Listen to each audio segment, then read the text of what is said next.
वंदन मास्टर्स ध्यान सागर के आज के सत्र में आप सभी का स्वागत है। तो चलिए हम 30 मिनट का ध्यान करेंगे। इसके लिए मैं आमंत्रित करती हूँ अर्पणा जी का, जो हमारे साथ स्वाध्याय कर रहे हैं सीतायन का। वेलकम अर्पणा जी, आज के सत्र में आपका स्वागत है।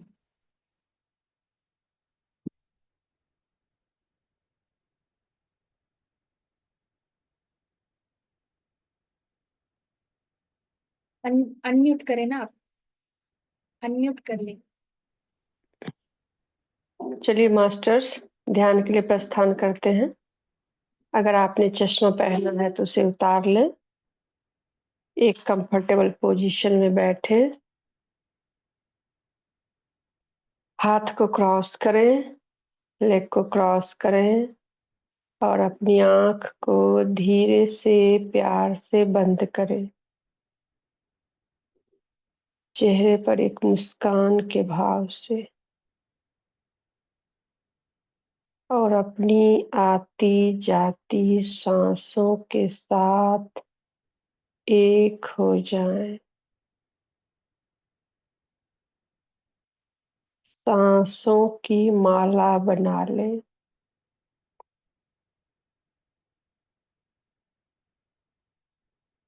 एक सांस अंदर,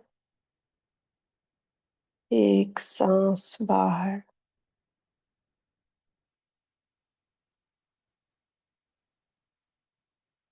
कोई सोच नहीं, कोई विचार नहीं,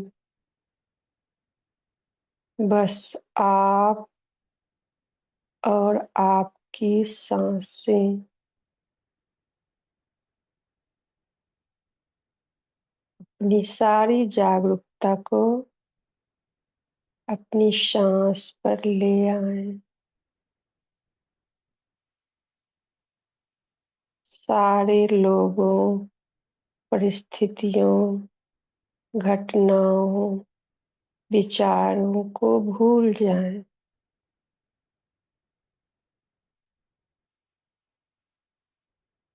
सिर्फ और सिर्फ आपकी आती जाती सांसें।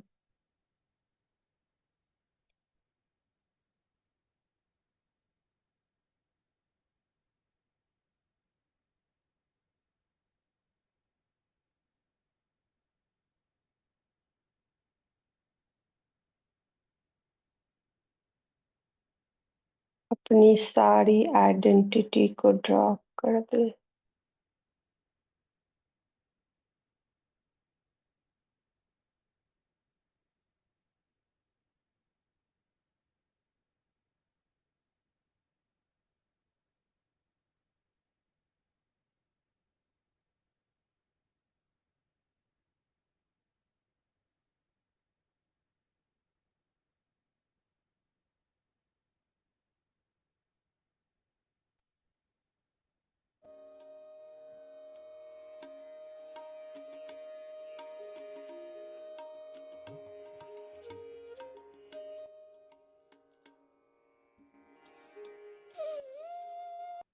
माता सीता की एनर्जी का आह्वान करें और उनसे कनेक्ट।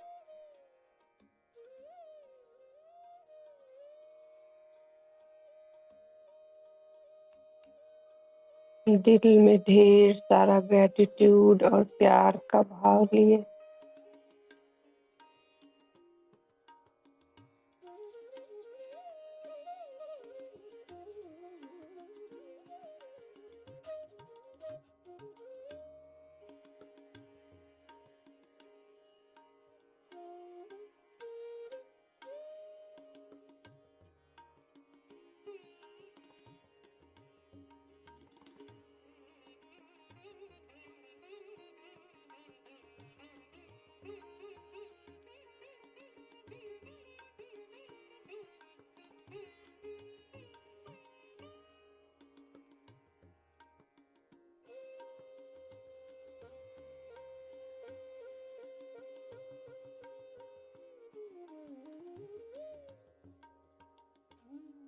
माता वसुंधरा की एनर्जी का आह्वान करें।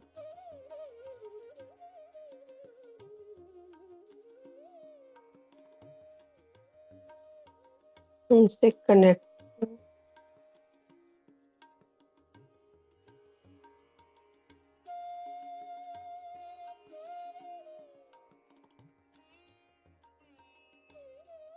वो जो कुछ भी हमें देती है, भोजन, वस्त्र, आवास, हवा, पानी, हर एक चीज के लिए उनको ग्रेटिट्यूड का भाव दें।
डेना मरियम की एनर्जी का आह्वान करें और उनसे कनेक्ट हो।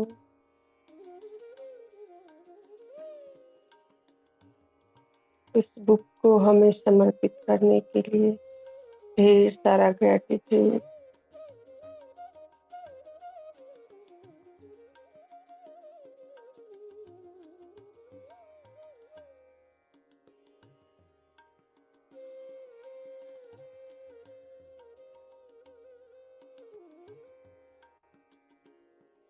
पितामह पत्री जी की एनर्जी का आह्वान करें, उनसे कनेक्ट हो, जिन्होंने हमें ध्यान, ज्ञान, स्वाध्याय और संजन सांगत्य का उपलब्ध कराया और इस बुक का अमूल्य उपहार हमें दिया है।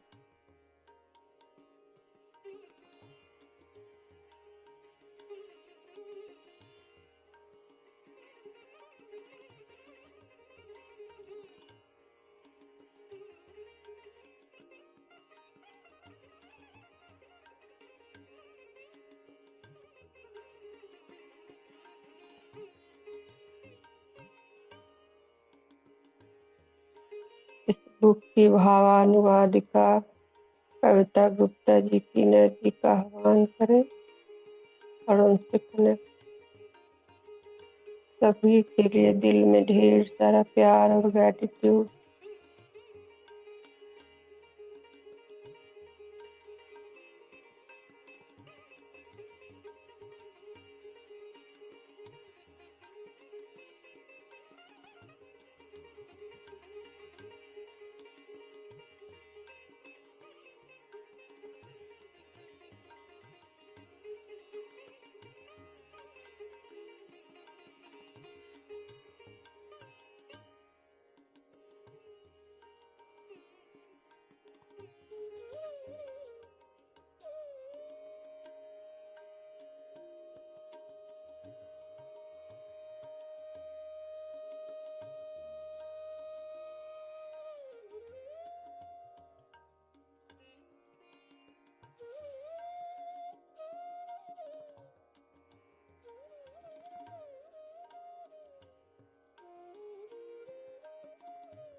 1 मिनट और।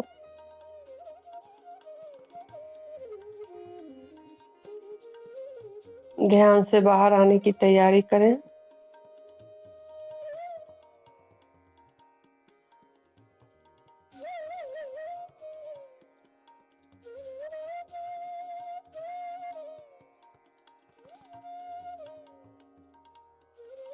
Thirty second.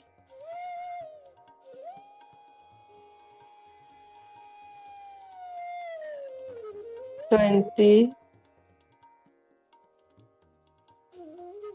10,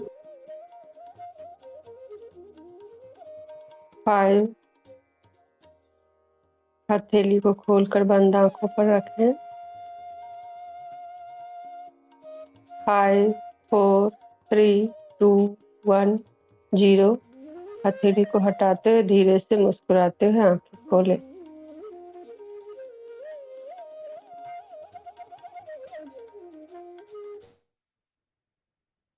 धन्यवाद मास्टर। ध्यान की कक्षा के बाद अब हम लोग ज्ञान की कक्षा की तरफ बढ़ते हैं। तो पिछले एपिसोड में हमने जाना कि मीनाक्षी का अयोध्या में देहावसान होता है। मीनाक्षी के अंतिम शब्द थे, जब मीनाक्षी का देहावसान हो रहा था तो सोमा उनके साथ थी और मीनाक्षी के अंतिम शब्द थे कि तुम माता की प्रतीक्षा करना, मैं तो जा रही हूँ, तुम प्रतीक्षा करना, तुम ये रहना यहाँ उनके लिए, उनके स्वागत के लिए। तो सोमा कहती हैं कि मैंने कभी भी उनकी प्रतीक्षा नहीं की, क्योंकि माता कभी हमें छोड़कर गई ही नहीं, वो हमेशा हमारे साथ ही हैं।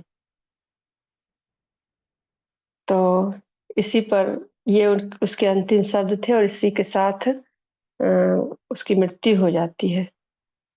मीनाक्षी की मृत्यु हो जाती है। तो इस संदर्भ में मैं एक छोटा सा अपना अनुभव शेयर करना चाहती हूँ कि जब पितामह की मृत्यु हुई थी तो मैं बहुत बहुत बहुत रोई थी, इतना रोई कि मुझे फीवर आ गया। और क्योंकि लगता था कि अब तो पितामह को मैं देख नहीं पाऊंगी भौतिक शरीर में। और उस समय जेटीटीपी चल रहा था और जेटीटीपी का दूसरा दिन था जब उनकी मृत्यु हुई तो अगली सुबह। और मैंने देखा कि जेटीटीपी का कार्यक्रम बहुत अच्छे से चल रहा है, मास्टर्स सारे बहुत अच्छे से जो भी प्रोग्राम है कर रहे हैं और उनके चेहरे पर सिकन तक नहीं थी। आप जानते हैं कि जेटीटीपी जो है वो उस समय दीप्ति मैम लिया करती थी क्लास, दीप्ति नादेला। तो मुझे लगा कि अरे ये कैसे लोग हैं, क्योंकि मैं उस समय ध्यान में नई ही आई थी। तो मुझे लगा कि जब कोई अपना गुजरता है तो लोग बहुत दुखी होते हैं, ये कैसे लोग हैं, इनके चेहरे पर कोई सिकन भी नहीं है।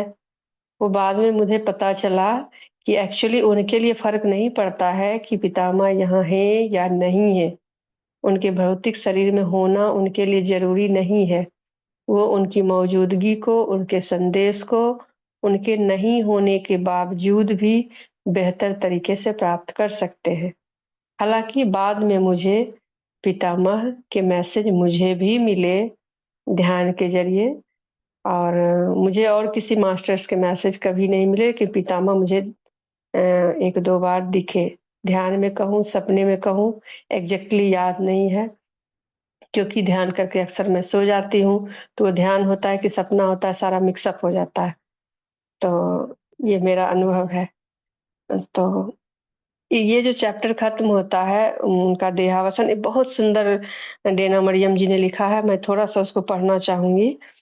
एक जीवन दूर हो जाता है, जैसे मानो रेत में अपनी छाप छोड़ देता है और जो दूसरे जीवन को जन्म देता है, साथ में यादों की अनूठी छाप लेकर वो यादों वाद वो यादें जो कभी नहीं मरती, मानसिक सागर के तल पर परत दर परत जमकर बैठ जाती हैं, जब तक आत्मा अपनी आध्यात्मिक यात्रा पर आगे बढ़ने के लिए उन्हें मदद के लिए नहीं पुकारती हैं। एक जीवन समाप्त होकर नए जीवन को जन्म देता है। ये इस चैप्टर की का अंतिम लाइन है। जो कि बहुत ही सुंदर है। तो बढ़ते हैं आगे की कहानी की तरफ। तो आगे की कहानी कहने से पहले मैं थोड़ा-सा जो इस बुक का के लिखने का जो पर्याय है, जहाँ से बीज उत्पन्न हुआ है, मैं थोड़ा-सा उसके बारे में बताती हूँ कि यह बुक लिखा क्यों गया, कि अभी जो चैप्टर मैं शुरू करने वाली हूँ, उसका संबंध उस घटना से है। मैंने कल थोड़ा-सा बताया था, मैं उसको फिर से आज पुनः बताती हूँ कि डेना मरियम जो हैं, वो किसी ने एक क्वेश्चन भी पूछा था कि ये सही है या ये कहानी काल्पनिक है, तो ये इसके लिए भी ये बताना ज़रूरी है कि यह बुक डेना मरियम जो एक आध्यात्मिक महिला है, अमेरिका में रहती हैं और वो 50 साल से ध्यान करती हैं। परमहंस योगानंद की शिष्या है वो। शुरू से बचपन से उन्हें भगवान राम के प्रति बहुत खिंचाव महसूस होता था। तो जब वह उन्हें इंडिया आने का मौका मिला 1900 सॉरी 2016 में, तो वो अयोध्या जाती हैं। वहाँ देखती हैं, वहाँ का माहौल उस वक़्त ध्यान करने का नहीं था, क्योंकि वो एक प्रतिबंधित एरिया था। और उसके बाद वो जाती हैं, जम्मू कश्मीर जाती हैं। जम्मू में वो एक रघुनाथ मंदिर में उन्हें ध्यान करने का मौका मिलता है।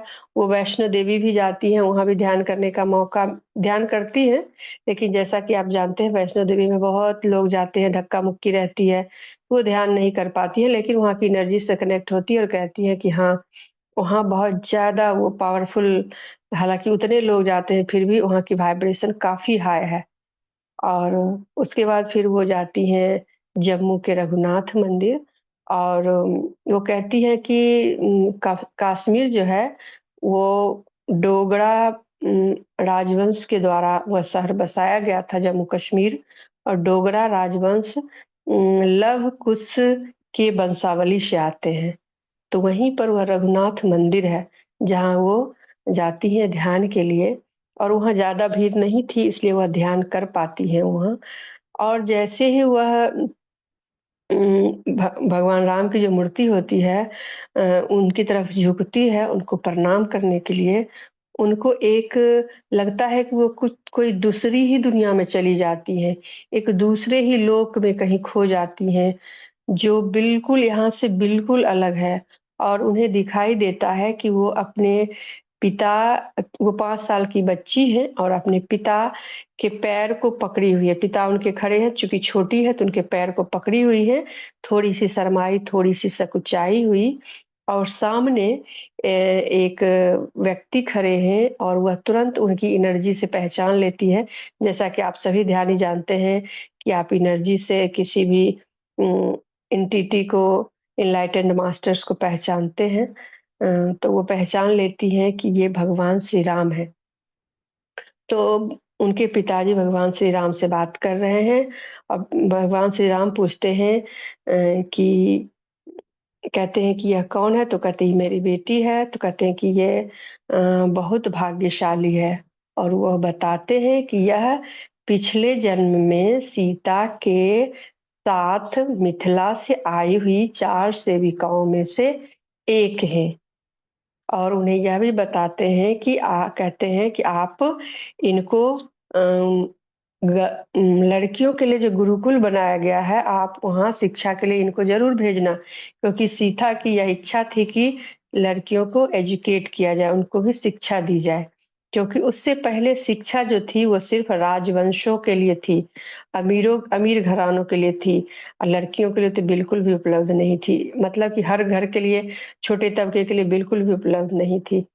तो कहते हैं उनको शिक्षा देना। और एक बात और वो बताते हैं और कहते हैं, एक और दूसरे आदमी हैं उसी गाँव के और कहते हैं कि उनका जो पुत्र है, उनके साथ तुम इसका विवाह करना, क्योंकि वह जो लड़का है, वह मीनाक्षी के पिछले जन्म में किरण, जो कि पशु का को की देखभाल करता था मिथिला में, वही पुनर्जन्म लेकर यहाँ वह भी आया है, ताकि इस दोनों की शादी हो सके, जो कि पिछले जन्म में शादी होना रह गया था।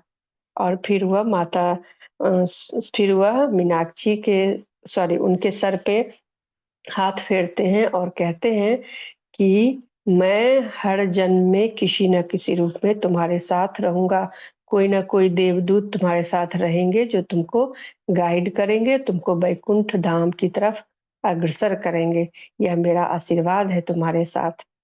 तो यही यही विज़न उनको आया था जैसे ही वो मंदिर में झुकी और इसी विज़न ने उनको प्रेरित किया।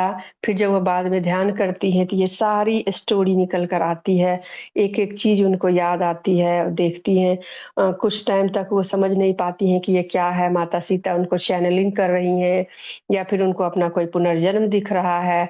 बहुत संशय की सी स्थिति होती है। लेकिन जो भी हो उन्होंने सोचा कि संशय करने से अच्छा है, जो भी अनुभव उन्हें हो रहा था, वो बहुत ही सुखद अनुभव था। और उसने उनके जीवन को बदल दिया, तो उन्होंने सोचा कि इसको एक किताब के रूप में लिखा जाना चाहिए। तो जो वो देखती हैं अपने आप को कि एक छोटी-सी बच्ची हैं, वो अभी तक जो हमने कहानी सुनी थी, वो उससे उनसे पूर्व जन्म की कहानी थी और अब वह जन्म यहाँ से शुरू होता है और यह जन्म जो है उनका अयोध्या में होता है। चूँकि मरने के टाइम में उनका अंतिम भाव यही था कि अयोध्या घर जैसा नहीं लगता।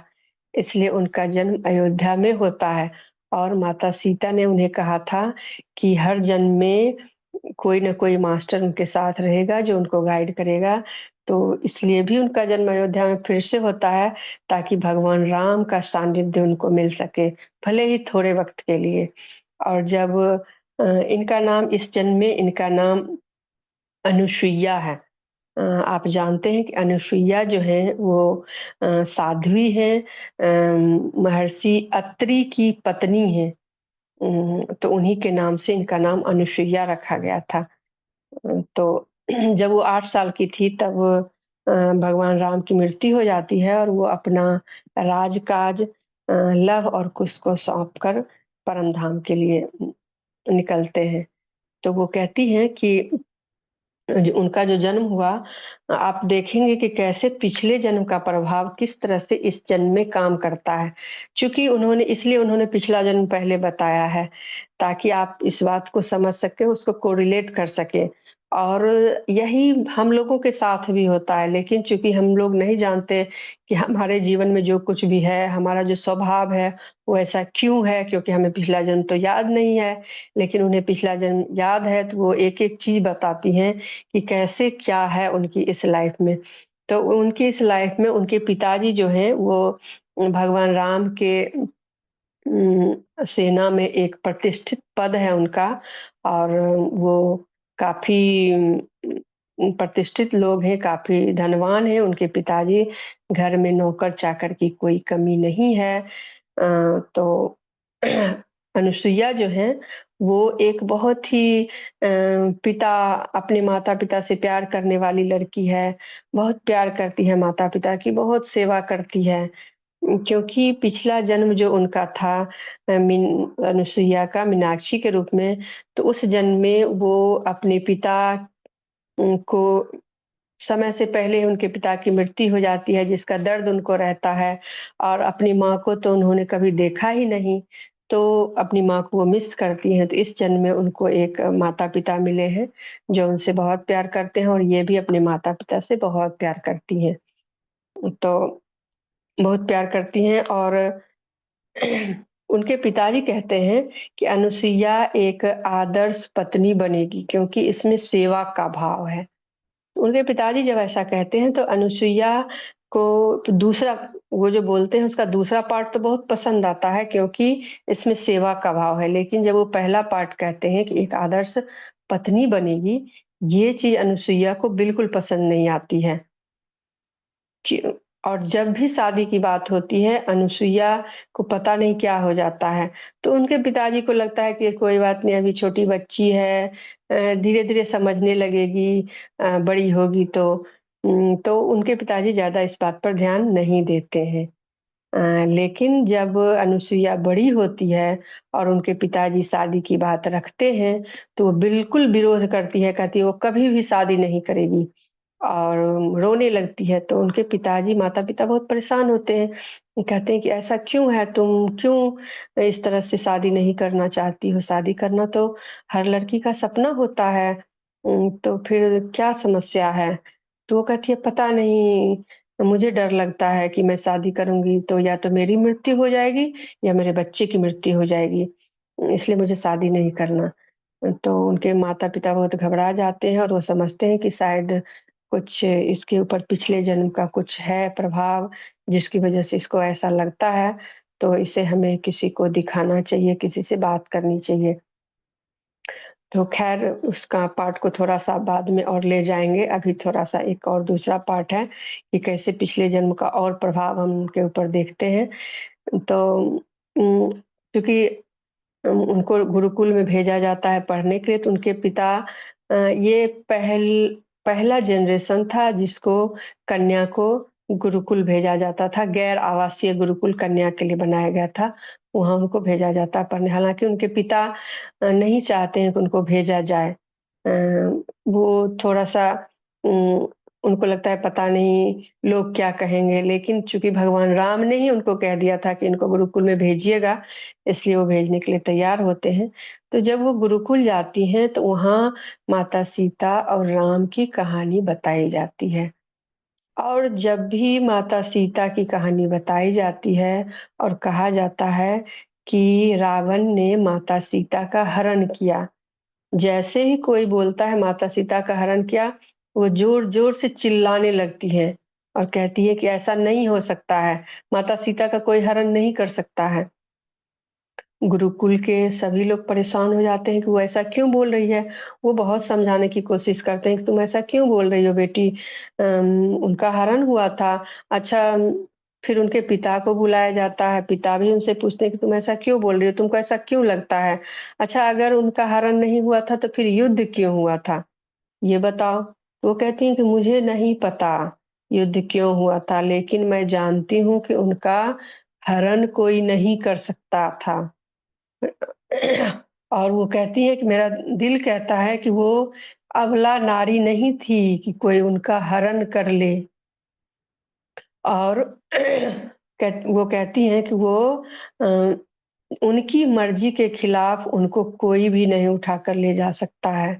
जो 14 साल तक वन में जाती है अपने पति के साथ, क्या उसमें इतना आत्मविश्वास, आत्मबल नहीं होगा कि उसको भी कोई भी उठाकर लेकर चला जाएगा? एग्ज़ैक्टली क्या है, नहीं पता था उसको, लेकिन उसका दिल कहीं न कहीं उसको लगता था कि ये गलत है, इसलिए वो बार-बार विरोध करती थी इन चीज़ों का। फिर तो उनके घर में ये प्रथा चल गई कि जब भी कोई सीता, राम की कहानी सुनाता था, तो कहानी के इस पार्ट को कि जहाँ सीता का हरण हुआ था, उस पार्ट को स्किप कर दिया जाता था, बच्ची की खुशी के लिए। क्योंकि वो अपने माता-पिता की बहुत ही चहेती, बहुत ही प्यारी इकलौती बेटी थी। हालाँकि उनके 2 बेटे भी थे और बेटे काफ़ी बड़े थे, इसलिए और उनकी शादी हो चुकी थी, तो उनसे बहुत ज़्यादा बातचीत नहीं हो पाती थी उनकी। अ, और ये इकलौती बच्ची थी जिनसे माता-पिता बहुत स्नेह रखते थे, इसलिए उनकी खुशी के लिए कहते थे, "चलो ठीक है, तुम कहती हो तो हम ऐसा मान लेते हैं।" तो ये भी पिछले जन्म का एक प्रभाव उनके ऊपर होता है। दूसरा पिछले जन्म का प्रभाव ये था कि एक दिन अनुसुईया रसोई में अपनी माता की मदद कर रही थी। चूँकि चूँकि अब वो गुरुकुल जाती नहीं है, तो घर में ही माँ की मदद करती हैं खाना वगैरह में। तो खाना बनाने में माँ की मदद कर रही थी। तो एक दासी खाना लेकर जाती हैं परोसने के लिए बरामदे में, तभी उनके पैर में ठोकर लग जाती है और वो गिर जाती है और पूरा खाना बिखर जाता है। जैसे ही खाना बिखरता है, अनुसुईया जाती है और खाना उठाने लगती है, नीचे बैठकर घुटनों के बल बैठकर खाना उठाने लगती है। तो उसके पिताजी उधर से आते हैं और ज़ोर से डाँटते हुए उसको बोलते हैं कि तुम ये क्या कर रही हो? ये नौकर-चाकर का काम है। तुम जाकर अपना काम करो, कोई भी इसको कर लेगा। तो उसको अच्छा नहीं लगता है कि पिताजी ने ऐसा क्यों कहा? क्योंकि फिर उसकी माँ आती है और माँ भी कहती है कि यह काम करना तुमको शोभा नहीं देता, यह हमारी गरिमा के खिलाफ है। हमारे घर में नौकर-चाकर हैं, वो इस काम को करेंगे। तो उनको उसको अच्छा नहीं लगता है, क्यों? क्योंकि पिछले जन्म में उसके पिताजी ने उसको सबक सिखाया था कि काम बड़ा या छोटा नहीं होता है, काम तो बस काम होता है। और पिछले जन्म में चूँकि वो खुद एक सेविका थी और वो उन्होंने देखा था कि मिथिला में सेविका को कितना प्यार, कितना सम्मान दिया जाता था और माना जाता था कि वो भी इंसान है और अपनी औलाद की तरह उनको प्यार दिया जाता था।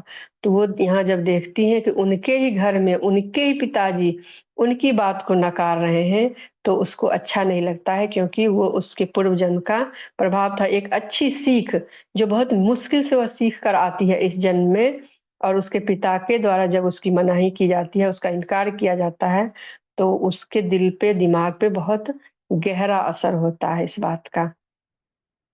और पीछे जो हमने कहानी छोड़ दी थी शादी की बात, तो फिर से घर में शादी की बात आती है, उसके माता-पिता शादी की बात करते हैं, तो वो फिर से इनकार करती है शादी के लिए कि उसे शादी नहीं करनी है, फिर से उसी तरह रोती है चीखती है, चिल्लाती है कि उसे शादी नहीं करनी है, बिल्कुल नहीं करनी है, कभी भी नहीं करनी है। तो फिर उसके माता-पिता सोचते हैं कि क्या करना चाहिए? बहुत सारे वैद्य को बुलाते हैं, दिखाते हैं, इलाज कराते हैं, लेकिन अनुसुईया पे इस पर इसका कोई भी फ़र्क नहीं पड़ता है। वो अपनी बात पे अडिग है, 2 बात पे बिल्कुल अडिग रहती है। हालाँकि वो एक अच्छी पुत्री है, अपने माता-पिता की हर बात मानती है, अपने माता-पिता की बहुत सेवा करती है, लेकिन 2 बात, एक बात कि माता सीता का हरण हुआ था, वो बिल्कुल भी नहीं मानती है और दूसरी बात कि उसको शादी करनी है, वो बात बिल्कुल भी नहीं मानती है। तो उनके माता-पिता को आश्चर्य होता है कि आखिर ये इतनी ज़िद्दी इस मामले में क्यों है? हमें शायद कुछ और करना चाहिए इसके बाबत। तो फिर वो पता लगाते हैं, उनको पता चलता है कि सोमा नाम की एक सेविका जो माता सीता के साथ मिथिला से आई थी, अभी भी जंगल में उसी आश्रम में रहती हैं जहाँ माता सीता रहा करती थी। तो जब उनको उसके बारे में पता चलता है, तो वो अपनी पत्नी को बताते हैं कि ऐसा-ऐसा है, क्या हम इन इसको ले चलते हैं वहाँ दिखाने के लिए, शायद वो हमें कुछ बता पाएँ और उनके बारे में कहा जाता है कि वो बहुत कुछ जानती हैं, लोगों को बताती हैं, लोग उनसे जाते हैं मिलने के लिए। तो जैसे ही मीनाक्षी सोमा का नाम सुन उनके माता-पिता बात कर रहे हैं, मीनाक्षी जब सोमा का नाम सुनती है, तो मीनाक्षी भी कहती है कि हाँ, माँ, हमें जाना है उनसे मिलने के लिए। उनको वो मीनाक्षी को ल सॉरी अनुसुईया को लगता है कि उसका जो क्वेश्चन है कि माता सीता के साथ वन में ऐसा क्या हुआ, जो उनके लिए ये सारी कहानियाँ गढ़ी गई कि उनका अपहरण हुआ है और उसको अभी भी ये लगता है कि माता सीता की गरिमा को कम करने के लिए ये सारी कहानियाँ बनाई गई हैं। लेकिन एक्चुअल स्टोरी क्या है उसे नहीं पता है। तो वो स्टोरी जानने के लिए बहुत उत्सुक, बहुत व्यग्र है और उसे लगता है कि सोमा ही वह आदमी है, वह पर्सन है जो उसे सही जानकारी दे सकती है क्योंकि वह माता सीता की दासी रह चुकी है। और उस नाम से भी उसका बहुत गहरा कनेक्शन उसको फ़ील होता है, इसलिए वह मिलने को कहती है कि मुझे मिलने को जाना है। तो उसकी माँ कहती है कि ठीक है बच्चे हम जाएँगे लेकिन इतना ज़्यादा आतुर होने की ज़रूरत नहीं है, इतना ज़्यादा आशापूर्ण होने की ज़रूरत नहीं है। हो सकता है कि वो जीवित ही नहीं हो, क्योंकि बहुत समय पहले किसी ने हमें उनके बारे में बताया था। कहती है ठीक है मैं आप लोग देख लीजिए कि क्या करना है लेकिन मुझे अच्छा लगेगा अगर हम लोग वहाँ चले तो। तो उनके पिताजी फिर से पता लगाते हैं और कहते हैं ठीक है मैं तुमको भेजूँगा वहाँ उनके पास। वो कहते हैं कि काफ़ी लंबा रास्ता है, पूरे दिन चलना। पहले तो बैलगाड़ी वगैरह, घोड़ा गाड़ी से लोग चला करते थे। कहते हैं पूरे दिन लगेगा जाने में वहाँ और वो कहते हैं कि मैं तुम्हारे लिए खाना पीना, आराम वगैरह और जो सुरक्षा कर्मी हैं वो सब दे दूँगा और तुम जाओ उनसे जाके मिलो, देखो कि क्या होता है। तो इस तरह से अ, अनुसुईया और उसकी माँ दोनों जाते हैं सोमा से मिलने के लिए और रास्ते में अनुसुईया बहुत सारे जंगल देखती है, पेड़-पौधे, जीव-जंतु, तो आश्चर्य करती है कि आखिर ऐसा क्या था कि माता सीता अम, राजमहल की सुख-सुविधा को छोड़कर इस जंगल में गई। इस जंगल में जाने की उनको क्या ज़रूरत थी? आखिर कुछ तो बहुत ख़ास रहा होगा उनका उद्देश्य, जो इस ये सारा सुख-सुविधा छोड़कर वो गई। और उन्हें उसे बहुत अच्छा लगता है क्योंकि वो पहली बार अयोध्या से निकल कर बाहर जाती हैं जंगल में जहाँ खुलापन है जंगली जीवों को देखती हैं और इस तरह से और वह ये भी उनको अच्छा लगता है अनुसुईया को कि अयोध्या की सीमा बहुत विस्तृत है, काफ़ी बड़ी है और अयोध्या काफ़ी समृद्ध राज्य है। ये सब देखकर उसको बहुत अच्छा लगता है और लेकिन वो चाहती है कि जल्द से जल्द वहाँ पहुँच जाए और ताकि सोमा से मिले, सोमा से बात करे और जाते-जाते बट शाम हो जाती है और सोमा से उसका मिलना उस शाम नहीं हो पाता है और उसके 1 मिनट मैं थोड़ा-सा देख लेती हूँ।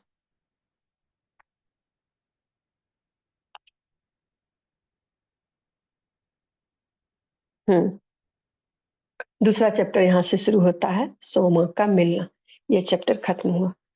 तो वो जाती हैं, तो वहाँ उनके पिताजी ने पहले ही खबर भिजवा दी थी, जैसा कि हमने पहले बताया कि उनके पिताजी लव-कुश की सेना में एक प्रतिष्ठित पोस्ट पर थे, तो उनकी काफ़ी इज़्ज़त थी, काफ़ी सम्मान था, उनका रुतबा था, तो पहले ही खबर भिजवा देते हैं कि उनकी बेटी और उनकी पत्नी जा रही है, उनकी बेटी को इलाज की ज़रूरत है। क्या समस्या है, वो सारी बातें बताकर भेजते हैं। तो जब वो वहाँ जाते हैं तो वहाँ आश्रम में के जो अम, आश्रम में ऋषि रहते हैं, वो उनका स्वागत करते हैं और उनको खाने के लिए पूछते हैं और उनकी माँ ने उनको पहले ही सावधान कर दिया था कि आश्रम का जीवन बहुत ही सादा होता है, तो हो सकता है हमें रहने को बहुत विलासितापूर्ण कमरा ना मिले, जो भी मिले हमें उसको स्वीकार करना है। तो जब वो वहाँ जाते हैं तो देखते हैं उनको एक कमरा दिया गया, कमरा बहुत ही साधारण था लेकिन साफ-सुथरा था और अ, वो जो हैं प्रभारी हैं, आश्रम के प्रभारी हैं, वो कहते हैं उनसे पूछती है उनकी माँ, अनुसुईया की माँ पूछती है कि क्या सोमा अभी भी जीवित है? तो वो कहते हैं बिल्कुल जीवित है और स्वस्थ है। तो वो कहते हैं कि बताती हैं फिर से कि मुझे मेरी बेटी के सिलसिले में उनसे मिलना है, शायद वो हमारी कुछ मदद कर पाएँ।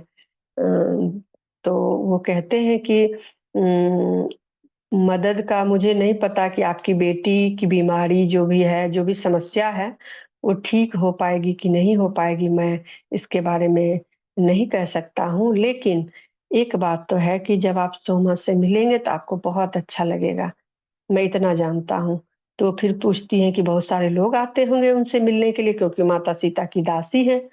तो वो कहते हैं कि जब माता सीता का देहावसान हुआ था तो उस वक़्त तो काफ़ी लोग आते थे शुरू-शुरू में मिलने को, लेकिन अब बहुत कम ही लोग आते हैं, इक्के-दुक्के लोग आ जाते हैं उनसे मिलने को।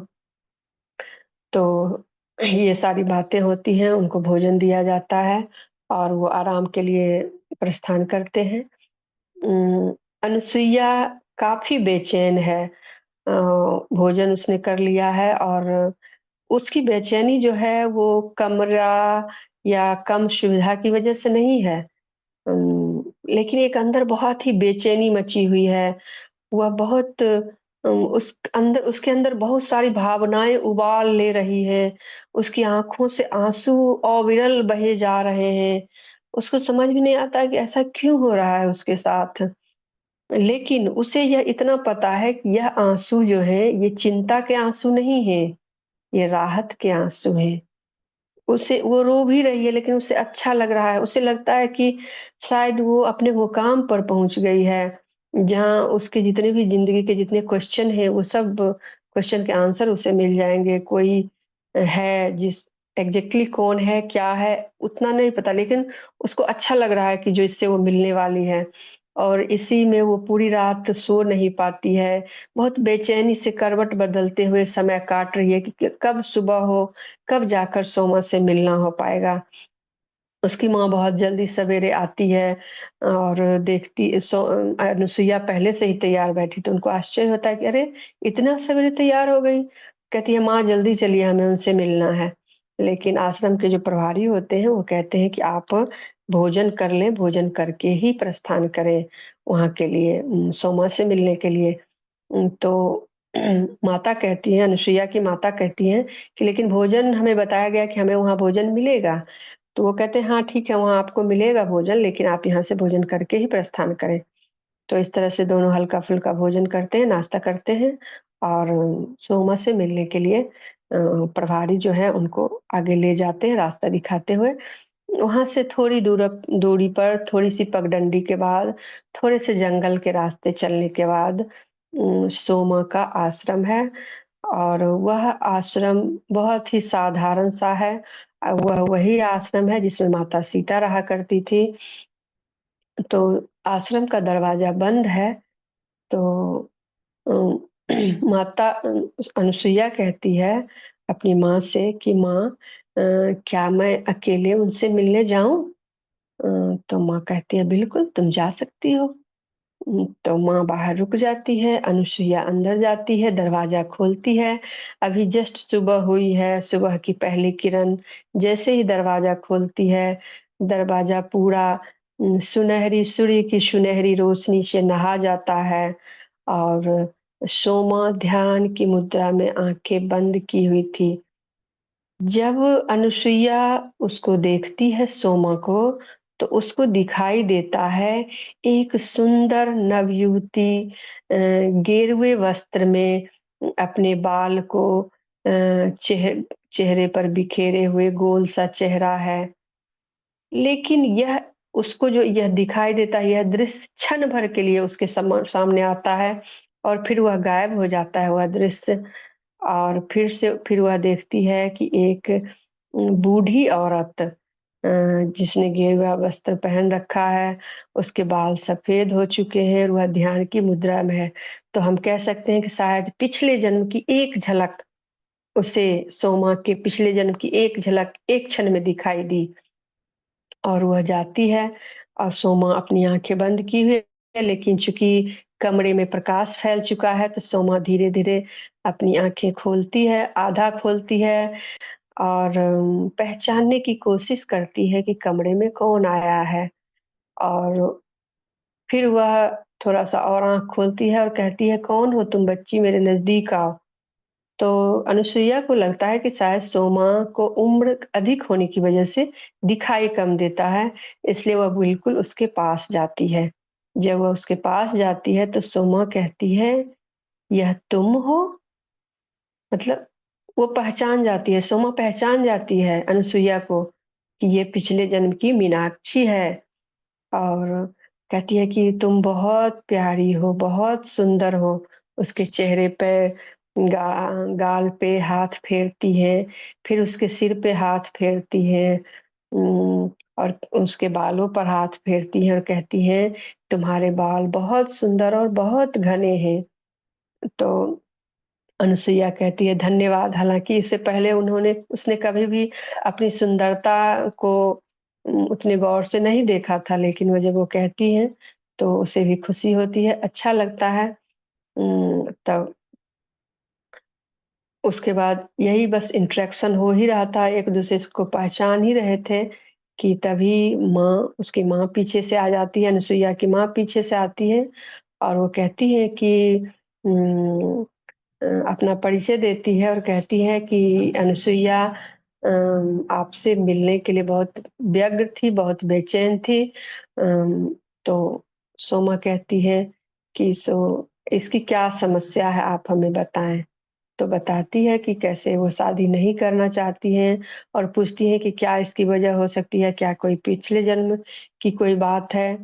तो वो कहती है कि पिछले जन्म की बात पिछले जन्म की बात है कि नहीं, ये हम बाद में करेंगे। अ, पह अ, पहले सॉरी ये अनुसुईया जो है उनसे पूछती है माता सीता के बारे में। अनुसुईया की माँ कहती है कि आप इसको एक बात की ये जिद पकड़ी हुई है कि माता जो है उनका अपहरण नहीं हुआ था। तो सोमा पूछती है अनुसुईया से, तो तुम्हें क्या लगता है बच्ची बताओ? तुम्हें ऐसा क्यों लगता है कि उनका अपहरण नहीं हुआ था? तो इस सीधे क्वेश्चन से अनुसुईया जो कि अभी उम्र में छोटी है, थोड़ी-सी हिचक जाती हैं कि अब क्या जवाब दूँ? फिर वो कहती हैं कि एग्ज़ैक्टली तो मुझे नहीं पता कि क्या लगता है, लेकिन मुझे लगता है कि उनकी मर्ज़ी के खिलाफ कोई उनका अपहरण नहीं कर सकता है। वो कमज़ोर महिला नहीं थी, वो सबल महिला थी। उम, तो सोमा कहती है कि बिल्कुल, तुम्हारा कहना बिल्कुल सही है।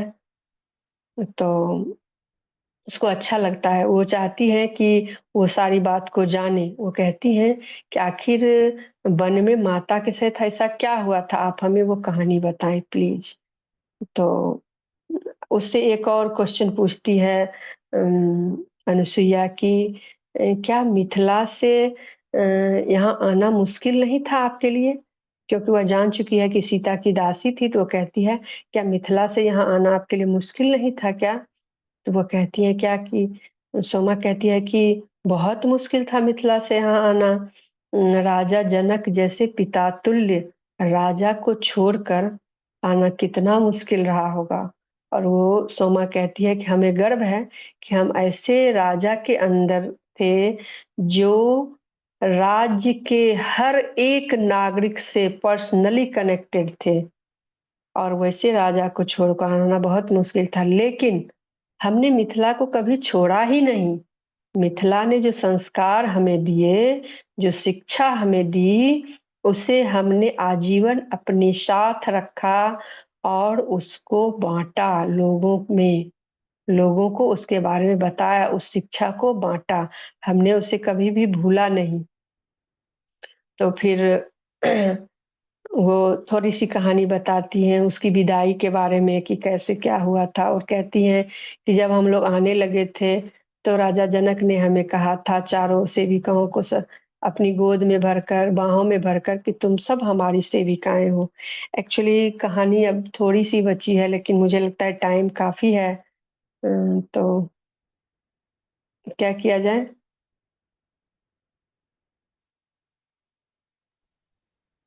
ये वाली कहानी जो आपने शुरू की थोड़ी बची है क्या? हो जी, जाएगा बस ना? थोड़ी-सी जी, कर लीजिए फिर। ठीक है। इसको कहानी को ख़त्म करते हैं थोड़ी देर में, 5 मिनट में। तो इस तरह से वो बताती हैं, कहती हैं कि उम, जब राम जो थे जब विश्वामित्र के आश्रम में जब थे, तो उसी समय उनको पता चल गया था कि एक बड़े कार्य के लिए उनको जाना होगा, घर को छोड़ना होगा। और जब वो घूम रहे थे मिथिला में, उन्होंने सीता को देखा, तो सीता को देखते ही वो समझ गए थे कि यही वह है, जो हर परिस्थिति में उनका साथ देगी। और चूँकि माता सीता जो थी, उनको औषधियों का बहुत ज़्यादा ज्ञान था, पादप औषधियों का, पेड़-पौधे से संबंधित औषधियों का बहुत ज्ञान था, तो उन्हें यह भी पता था कि यह ज्ञान उनके बहुत काम आने वाला है। और जब वो वन को गए थे तो ये ज्ञान उनको बहुत काम आया। और फिर सोमा बताती हैं कि माता तो हमें कभी छोड़कर गई ही नहीं। और वो बताती हैं कि जो अग्नि कट कहानी जहाँ हम खत्म हुई थी, कहानी वहाँ से फिर से शुरू होगी, क्योंकि कहानी हमें कौन सुना रही थी? मीनाक्षी। मीनाक्षी की मृत्यु हो गई, तो फिर कहानी हमें कौन सुनाएगा? अब का आगे की कहानी सोमा सुनाती है अनुसुईया को, और अनुसुईया सुना रही है हमें। अनुसुईया की याद डेना मरियम को आती है और डेना मरियम हमें फिर से आगे की कहानी सुना रही है। और बीच की माता सीता और राम की जो कहानी थी वो वहीं पे स्टॉप हो जाती है। तो माता सीता जो कटोरा देकर उनको गई थी, तो वो कहती हैं कि उस कटोरे में जो अग्नि प्रज्वलित थी, वह अग्नि माता सीता का एक अंश था। और सोमा कहती हैं कि उनको अक्सर ही यदा कदा ही अग्नि के बीच से कोई दृश्य दिखता था कि माता सीता जंगल में कहाँ हैं, किस हाल में हैं, क्या कर रहे हैं, उनके बीच क्या बातचीत चल रही है, ये सारी चीजें उनको दिखाई देती थी और सुनाई भी देती थी। इसलिए उनको कभी लगा ही नहीं कि वो माता से अलग हैं। तो ये कहानी यहीं पे खत्म होती है मास्टर्स। आगे सोमा और भी हमें बताएगी कि जंगल में और क्या-क्या हुआ था। धन्यवाद।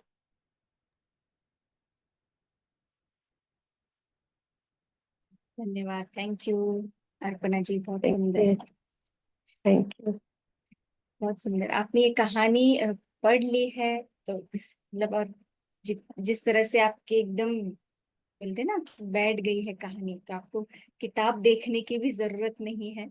अब अच्छा है, जो पॉइंट्स बताने हैं वो आप बता रहे हैं। बहुत बहुत सुंदर। मैंने काफ़ी मेहनत की है मैम इस बुक पे।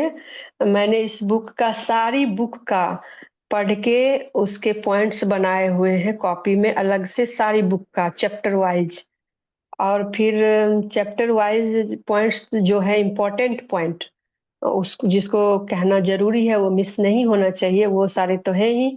और उसके बाद भी फिर से मैं इसको कहानी को फिर से पढ़ती हूँ, जब मुझे कहना होता है, और फिर उस सारी बातों को पढ़ के एक जिस्ट बनाती हूँ, उसको मिला के कि कैसे इसको नरेट करना है, मन ही मन एक स्टोरी खुद बुनती हूँ और फिर हम्म, मैं यहाँ इसको कहती हूँ। बहुत अच्छा, बहुत सुंदर, thank you. Thank you. Yes, Shiv Prakash ji. मुझे मौका देने के लिए बहुत-बहुत धन्यवाद मैम, क्योंकि मैं ये पहली बार कर रही हूँ, हालाँकि एक और चैनल पे जस्ट अभी मैंने परसों ख़त्म किया है और मुझे बहुत मन था कि मैं कुछ करूँ। क्योंकि मैं टीचर हूँ, तो मैं ऑफ़लाइन काम ज़्यादा नहीं कर पाती हूँ। तो हम्म, इसलिए बहुत मन था कि कुछ करूँ और आप लोगों ने मुझे मौका दिया, इसके लिए बहुत-बहुत धन्यवाद। मौका हमने नहीं दिया, आपने चुना। आपने वो थैंक यू, इंटेंशन रखा, वो आपके पास आ गया। Thank you. Thank you. Yes जी, Shiv Prakash ji. Thank you ma'am, thank you very much. बहुत ही थैंक खूबसूरत। और अ, मौका कैसे मिला आपको भी पता है मैम, घूम घूम के मिला है ना। तो मुझे जी, मैं आपको जानता था ना आप मुझे जानती थी, बट यूनिवर्स हम दोनों को जानता था कि मिलाना जी, है जी। कैसे। और कोई कोई वो नहीं था, शायद रूपाली बोस मैम से बात नहीं होता तो शायद आपसे भी बात नहीं होता। तो आई ऑलवेज फील जी, जी, सभी का कॉज जी। का एक साथ रहता है। और वो बोली थी मैम कि अर्पणा मैम बहुत ही डेडिकेटेड हैं, वो करेंगी। और मेरे से उस दिन ना पता नहीं मेरी एनर्जी बहुत ज़्यादा थी मैम उस दिन। और जितना भी मैंने फ़ोन किया जितने भी मास्टर्स को एक ही बार में, उस दिन आप मानेंगे नहीं, 4 मास्टर्स को एक साथ फ़ोन किया और चारों ने हाँ बोल दिया था। और कितने दिन मैंने काफ़ी ट्राई किया, किसी ने भी हाँ नहीं बोला था, कोई का किसी का कुछ बिजी था। तो यूनिवर्स डेफिनेटली सुनता है। और आपका जो सीतायन का ये जो बता रही मैम, रियली बहुत ही डीप है। और जैसे जैसे आपने आज बताया तो मुझे लगा नेक्स्ट चैप्टर चालू कर देना चाहिए, क्योंकि सस्पेंस में चले गए अभी, आगे क्या होगा जी, कैसे। जी, जी, जी। अभी ये एक्च बुक बुक मेरे पास है, लेकिन बुक को टच नहीं करूंगा मैं, क्योंकि मुझे सस्पेंस को वो नहीं करना है। मैं किंडल से कभी भी डाउनलोड कर सकता हूँ बुक को, मेरे सामने ही है। बट मैं चाहूंगा कि आपसे या रागिनी मैम से किसी से भी सुनूं और इस एनर्जी को इसी तरह से वो करूं। तो थैंक सर इस बुक के बाद एक और बुक है, डेना मरियम की ही बुक है, उनके ही अगले जन्म की कहानी है, रुक्मिणी और काल चक्र का फेर। मैं चाहूंगी इसके बाद उसका स्वाध्याय करना। मैंने उस बुक को भी पढ़ा है, वो कर्मा के ऊपर बहुत अच्छी बुक है, बहुत सुंदर बुक है वो। जरूर मैंने मैम। सुना और है, उस उस बुक के बारे में सुना है। जी, जी। और वो बुक इस बुक से रिलेटेड है, इस बुक की अगली कड़ी है वो। इस बुक का हम्म, बहुत बार वहाँ जिक्र आया है। मतलब इसमें जो घटना है वहाँ भी जिक्र आया है कई बार, क्योंकि वो भी माता सीता का ही अगला जन्म है, इसलिए कई बार घटनाओं एक दूसरे से रिलेटेड है। बहुत सुंदर बुक है, मैं उस मौका मिला तो वो भी करना चाहूंगी। यस, यूनिवर्स डाला है बिल्कुल। इंटेंशन, डेफिनेटली होगा। बहुत अच्छा था मैम, और कल के लिए थैंक यू सर। और बहुत अच्छे से आप बताती हैं मैम, और इतना थैंक यू सर। लगता है ना, मतलब ऐसा लगता है कि एक प्रोफेसर पढ़ा रहा है हम लोगों को, या बता रहा है पूरी तरह से, फुल अच्छे से। और खासकर मेरा भी उसी तरह से है। नहीं नहीं, टीचर है वो। मैं एक टाइम पे मैं भी ऐसे ही था, मतलब मुझे कुछ भी करना रहता था तो मैं कभी बुक्स नहीं देखता था, तो मैं आज भी आपका भी देखता हूँ, और ऑफिस में भी मेरा यही कल्चर है, कुछ नहीं देखना है, खाली बात करके और सुलझाना है। तो डेफिनेटली एनर्जी बहुत अच्छी लगती है, और उससे बहुत मुझे प्रोत्साहन जी मिलता सर, मैं टीचर हूँ ना, तो मुझे यही लगता था कि जो काम मैं क्लासरूम में कर सकती हूँ, वो काम मैं क्यों नहीं कर सकती हूँ, ज़ूम पे क्यों नहीं कर सकती हूँ।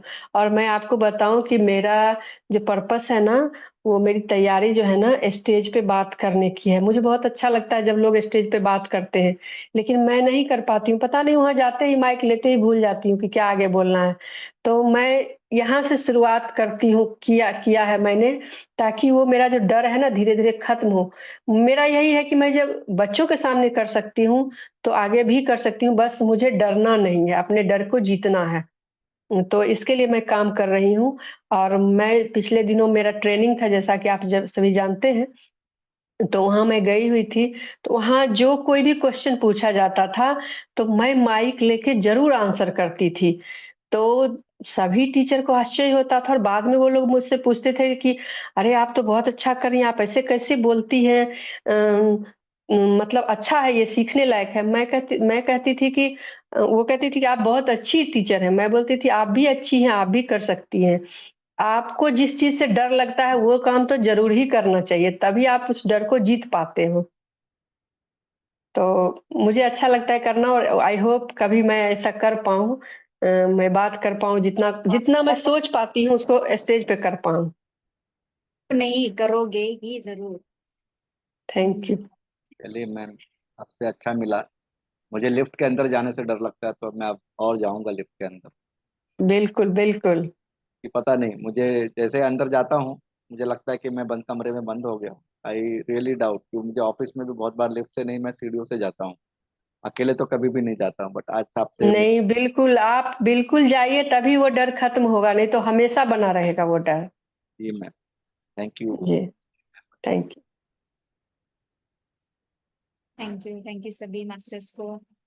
थैंक यू अर्पणा जी, एक बार और आपको बहुत बहुत धन्यवाद। Thank you, thank you. Masters, हम सब कल 9 बजे मिलेंगे, आगे का इस कथा को जारी रखेंगे। और जितने भी हमारे साथ यूट्यूब से जुड़े हैं उन सभी साधकों को मैं धन्यवाद करती हूँ। Thank you. थैंक